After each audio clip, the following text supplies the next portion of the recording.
Hey, what's up guys? Welcome back to Daily Leetcode Problems in 1 minute part 7. So here's the problem.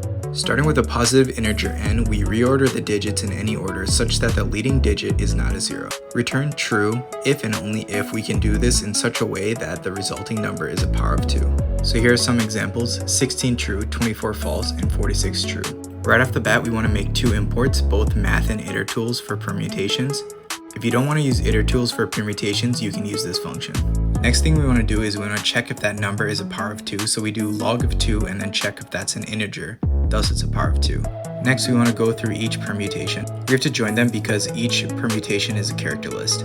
Next thing we want to do is we want to check if that permutation starts with 0, and we want to pair that with checking if it is a power of 2. And if so, we want to return true. And we do that for each permutation, and if not, it's false. Alright, let's run it. And here are the results. Thanks, like and comment for what you want to see next.